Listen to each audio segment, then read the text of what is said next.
নোয়াখালীতে বন্যায় ক্ষতিগ্রস্ত পরিবারের মাঝে ত্রাণ সামগ্রী বিতরণ করেছে জাতীয়তাবাদী কৃষক দল। সকাল থেকে বিএনপি চেয়ারপারসন বেগম খালেদা জিয়া এবং দলটির ভারপ্রাপ্ত চেয়ারম্যান তারেক রহমানের নির্দেশে নোয়াখালীর মাইজদী উপজেলায় ২,০০০ পরিবারের মাঝে ত্রাণ সামগ্রী বিতরণ করা হয়।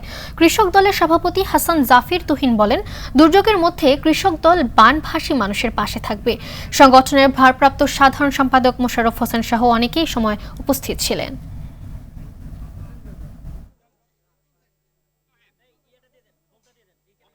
আমরা নোয়াখালী, লক্ষ্মীপুর, ফেনী এবং কুমিল্লাতে আজ সারাদিন প্রায় ৫,০০০ পরিবারের মধ্যে ত্রাণ সামগ্রী বিতরণ করব।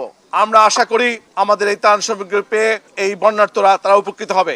আমরা চাই এই নিবেদিত মানুষগুলোর পাশে বাংলাদেশ জাতীয়তাবাদী দল বিএনপি সহ আমাদের এই সহযোগী সংগঠন বাংলাদেশ জাতীয়তাবাদী কৃষক দল সমস্ত কর্মসূচিতে সমস্ত ইউনিট নিয়ে কাজ করছি।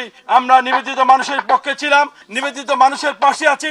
ইনশাআল্লাহ বাংলাদেশ জাতীয়তাবাদী কৃষক দল সকল প্রোগ্রামে সবার সঙ্গে এক হয়ে থাকবে।